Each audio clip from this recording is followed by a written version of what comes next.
சத்யா மூலமா விஷயத்தை தெரிஞ்சுக்கிறாங்க அருண். அதுக்கப்புறமா நடக்கிற சம்பவங்கள் எல்லாமே அருணுக்கு எதிராக தான் போகவும் செய்து.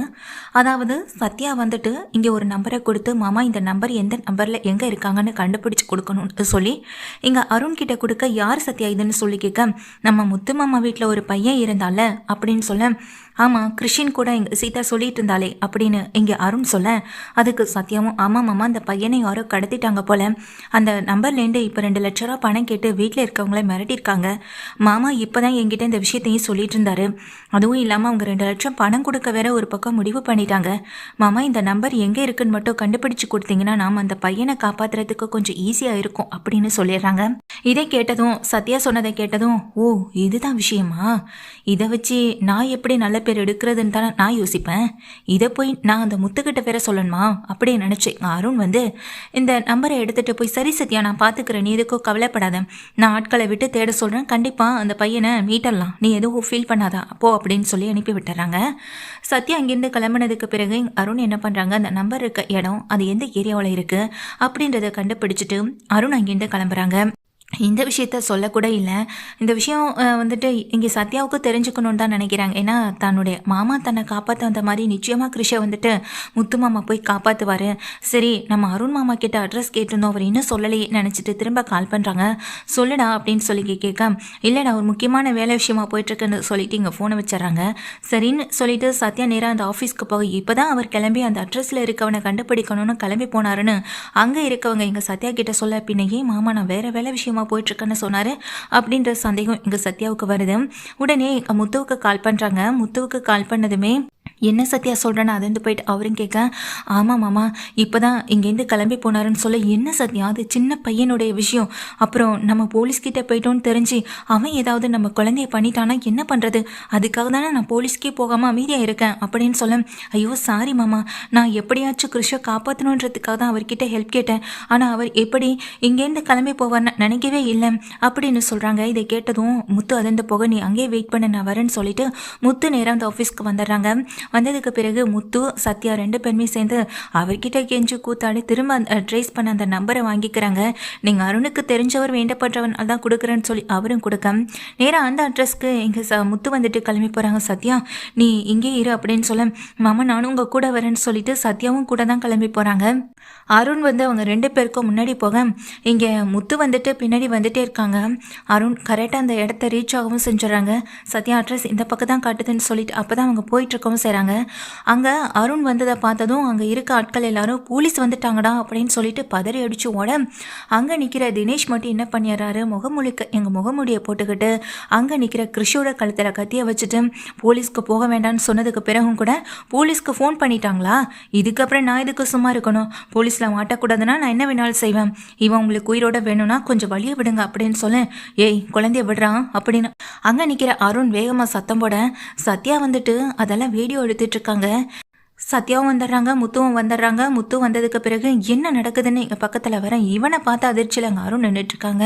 ஜன்னலுக்கு வெளியே நின்று சத்யா அதை வீடியோ எடுக்கவும் செய்கிறாங்க. இங்கே பாருங்க அப்படின்ற மாதிரி.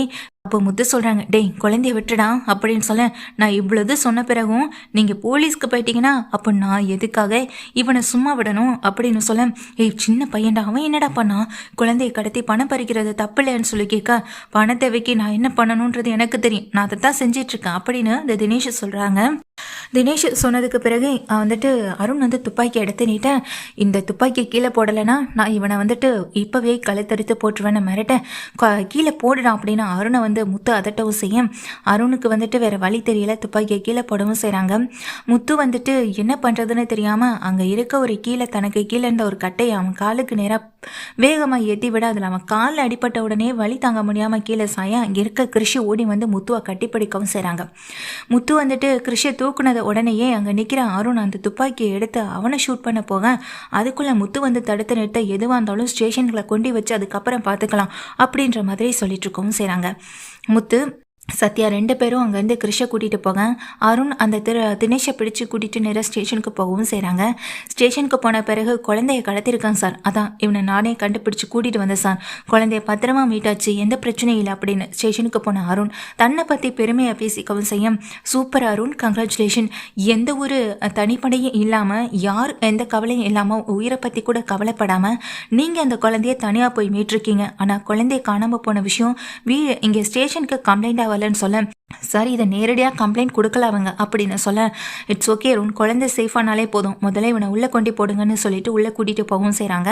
அந்த தினேஷை கொண்டே உள்ளே போட்டதுக்கு பிறகு இங்கே முத்து கிருஷை கூட்டிகிட்டு வீட்டுக்கு போனதுக்கு பிறகு கிருஷை பத்திரமா மீட்டாச்சுன்னு வீட்டில் எல்லாரும் சந்தோஷப்பட, முக்கியமாக ரோஹிணி வந்து அள்ளி முத்தமிட்டு கொஞ்சறதை பார்த்ததும் வீட்டில் இருக்க எல்லாருக்கும் பயங்கர ஷாக்கு. அதே நேரம் இவன் ஏன் இப்படி பண்ணுறான்ற மாதிரி அங்கே மனோஜ் விஜயா 2 பேருமே பார்த்துட்டு இருக்காங்க. மனோஜுக்கு தோணுது, ஓ இது அவங்க அம்மா உடம்புல வந்திருக்கும் போல அப்படின்னு நினச்சிட்டு நின்றுட்டு இருக்கேன். என்னடா இதுன்னு சொல்ல, ஆமா அது ரோஹிணி இல்லை, அது வேற யாரும் அப்படின்னு சொல்ல, நீயும் என்னமோ சொல்ற, எனக்கு எதுவுமே புரியலைன்னு விஜயா நின்றுட்டு இருக்காங்க. டக்குன்னு ரோஹிணி சுயநினைவு வந்த மாதிரி டக்குன்னு கிருஷை விட்டுட்டு கிளம்பவும் செய்கிறாங்க. என்னடா ஆச்சு முத்து அப்படின்னு சொல்லி கேட்க நடந்த விஷயத்த விளக்கமாக சொல்கிறாங்க. இதை கேட்டதும் ரொம்ப தைரியம் தாங்க அவங்களுக்குன்னு சொல்ல, அந்த அருண் மட்டும் கொஞ்சம் கூட யோசிக்கவே மாட்டான். நம்ம என்ன பண்ணால் என்ன நடக்கும்னு கூடவா அவனுக்கு தெரியாது, எதை எப்படி பண்ணணும்னு கூட தெரியாமல் அவன் இஷ்டத்துக்கு ஏதேதோ பண்ணிட்டு இருக்காமேனா, இங்கேருந்து சொல்லியிருக்கலாம்ல, போலீஸ்க்கு போகக்கூடாதுன்னு தானே நம்ம அமைதியாக இருந்தோம், எப்படியாவது கிருஷை மீட்டணும்னு நாம் ஒரு பக்கம் போராடிட்டு இருக்கோம். அவன் என்னடானா கொஞ்சம் கூட மனசாட்சி இல்லாமல் இங்கேருந்து அதே ட்ரெஸ்ஸில் அவன் இங்கேருந்து போயிருக்கான், கொஞ்சம் விட்டுருந்தா கிருஷை நம்ம பார்த்துருக்கவே முடியாது அப்படின்னு சொன்னதுமே ரோஹிணி முகம் சட்டுன்னு மாறுது. மீனாவும் அதை கவனிக்கிறாங்க.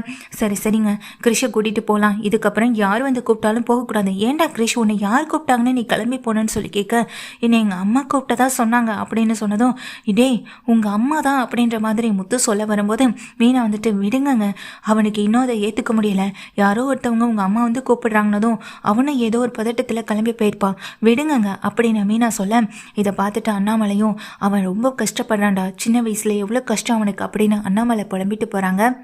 கொஞ்ச நேரத்தில் அங்கே சத்யா வந்துட்டு இந்த வீடியோவை பப்ளிக்காக வந்துட்டு வெளியிடவும் செய்ய, சத்யா போட்ட வீடியோவை சீதாவும் பார்க்குறாங்க. அது மட்டும் இல்லை, இங்கே பப்ளிக் எல்லாமே பார்த்துட்டு முத்துவை தான் பாராட்டுறாங்க.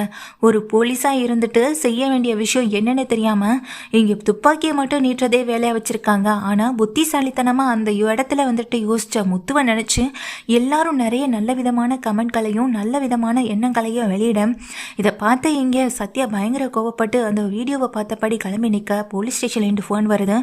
என்ன அருண் இதெல்லாம், ஏற்கனவே இப்படி தான் ஒரு வீட்டுக்குள்ளே நகை திருடன் போனப்போ அந்த அம்மாவை நான் தான் காப்பாற்றினன்ற மாதிரி பெரிய பில்டப்லாம் கொடுத்தீங்க. ஆனால் பப்ளிக்கில் அவர் தான் காப்பாற்றினார்னு பேட்டி கொடுத்த பிறகு தான் விஷயமே தெரிஞ்சுது. இந்த தடவை முத்து பேட்டி கொடுக்கல, ஆனால் முத்து பத்தின வீடியோ வெளியே வந்த பிறகு இப்போது நீங்கள் இதெல்லாம் செய்யலைன்னு தெரிஞ்சு போச்சே. பத்தாயிரத்துக்கு டிபார்ட்மெண்ட் பேரே இங்கே நாசமாகுது. போலீஸ் செய்ய வேண்டிய வேலையோ பப்ளிக்கில் இருக்க ஒருத்தன் செஞ்சுட்டானேன்னு நம்மளை எல்லாரையும் அசிங்கப்படுத்துகிறாங்க. இதெல்லாம் எனக்கு தேவையா? நீ சொன்னதை நம்பி நானும் உன்னை பெருமையாக பாராட்டின பாரு, உனக்கு ப்ரமோஷன் வேற ஒரு கேடு அப்படின்னு சொல்லி அங்கே அருணை திட்டமும் செய்ய, இதெல்லாம் கேட்டுக்கிட்டு இருக்க இதெல்லாம் கேட்டுட்டு இருக்க சீதா முறைச்சி பார்த்துட்டு அங்கேருந்து கிளம்பிட்டு உள்ளேயும் போகிறாங்க. இப்போது அருண் வந்துட்டு என்ன பேசுறதுன்னு தெரியாமல் அசிங்கப்பட்டு நிற்க, இப்போ சத்யா வெளியிட்ட வீடியோவால் அருணுக்கு கேவலமோ அசிங்கமோ அதே நேரம் ப்ரமோஷனும் கைவிட்டு போகிற நிலமை. அது மட்டும் இல்லாமல் சத்யா எடுத்த வீடியோவை இங்கே முத்துவும் பார்த்துறாங்க. முத்து பார்த்துட்டு, என்னடா சத்யான்ற மாதிரி ஃபோன் பண்ணி கேட்க, மாமா நீங்கள் பண்ண நல்ல விஷயத்த 4 பேர் தெரிஞ்சுக்க வேணாமா, அதுக்காக தான் இதெல்லாம் அப்படின்னு சொல்ல, அன்னைக்கு ஒரு நாள் சமூக சேவை இதெல்லாம் செஞ்சதுனால முத்துவை தேடி வந்தாங்க இல்லையா 2 பேர், அவங்க திரும்பவும் வராங்க. அன்னைக்கு தான் நாங்கள் கொடுத்த அவார்டு ஃபங்க்ஷன் இதையும் வேண்டான்னு சொல்லிட்டீங்க, ஆனால் இன்னைக்கு உங்களுக்கு இந்த அவார்டை நாங்கள் கொடுக்கணும்னு ஒரு ஃபங்க்ஷனை ஏற்பாடு பண்ணியிருக்கோம், தயவு செஞ்சு நீங்கள் வந்தே தீரணும் அப்படின்னு சொல்கிறாங்க. அன்னைக்கு எந்த விதமான ஏற்பாடு இல்லாமல் நீங்கள் அந்த இடத்துல ஒரு அம்மாவுடைய உயிரை காப்பாற்றிருக்கீங்க, இன்னைக்கு ஒரு பையனுடைய உயிரை காப்பாற்றிருக்கீங்கன்னு சொல்ல வரும்போது, சார் என்ன இருந்தாலும் அதில் ஒரு சுயநலம் இருக்குல்ல சார்ன்னு சொல்ல, இன்னைக்கு சுயநலம் இருந்திருக்கலாம், அன்னைக்கு அந்த சுயநலம் இல்லைல்ல, இன்னைக்கு சுயநலன்னு சொல்கிறத விட அது 2 பேருக்கும் அவங்க பையனே கிடையாது, உங்கள் வீட்டில் தங்கியிருக்க ஒரு பையன், ஆனாலும் அவன் உயிரை காப்பாற்றிருக்கீங்க, இதுக்கு நிச்சயமாக நாங்கள் கொடுக்குற இந்த ஏற்பாட்டை நீங்கள் வாங்கி தான் ஆகணும் அப்படின்னு சொல்லிடுறாங்க. அது மட்டும் இல்லை, உங்களுக்கு பரிசு தொகை வேற கிடைக்க போகுது அப்படின்ற மாதிரி சொல்ல இதை கேட்ட மனோஜ் வந்துட்டு அப்படியே அதிர்ச்சியில் திகைச்சு போய் நிற்க விஜயா வாயடைச்சு போய் நிற்கிறாங்க. இந்த பையனால் வீட்டுக்கு நல்லதே நடக்காதுன்னு சொன்னேன், ஆனால் இந்த பையனால் முத்துவுக்கு மீனாவுக்கு எவ்வளோ நல்லது நடக்க போகுதுன்னு இனிமே நீ பாரு அப்படின்னு அங்கே நிற்கிற அண்ணாமலை சொல்லிட்டு போகிறாங்க. மொத்தத்தில் இங்கே இந்த அருண் அவமானப்பட முத்து வந்துட்டு இப்போ பப்ளிக் அளவில் ரொம்ப பெரிய அளவில் பேசப்படவும் செய்கிறாங்க. சமுதாயத்தில் ஒரு நல்ல மனுஷனாவை இப்போ முத்துவை பார்க்கவும் ஆரம்பிச்சிட்டாங்க. அதுக்கான இங்கே அவார்டை கூட கொடுக்க ரெடி பண்ணவும் செய்கிறாங்க. கடைசியில் சீதா கூட இங்கே அருணால் அசிங்கப்பட்டு நிற்க தான் செய்கிறாங்க. சத்யா இந்த வீடியோவை வெளியிட்டதுனால இங்கே சீதா சத்யாவுக்கு கால் பண்ணி கேட்க, அக்கா நான் நல்லதானக்கா செஞ்சேன், இதில் என்னக்கா இருக்குன்னு சொல்ல, உன்னால் இப்போ உன் மாமா இங்கே ஸ்டேஷனில் பயங்கர திட்டு வாங்கிட்டு இருக்காருன்னு சொல்ல, அக்கா அதுக்கு நான் என்னக்கா பண்ண முடியும், அவர் என்கிட்ட இந்த அட்ரஸ் உனக்கு தரேன் சத்யான்னு சொன்னவர் கொடுக்காமலே கிளம்பி போயிட்டாருக்கா, அவர் நல்ல பேர் எடுக்கணும்னு அவர் செஞ்ச விஷயம் அவருக்கே இப்போ எதிராகவும் வந்து நிற்கி, அதுக்கு நான் என்னக்கா பண்ண முடியும் அப்படின்னு இங்கே சத்யா சொல்லிட்டு கால் கட் பண்ண சீதாவுக்கு ரொம்ப அசிங்கமாக போயிடுது. மொத்தத்தில் அருண் அவமானப்பட்டு நிற்க தான் செய்கிறாங்க.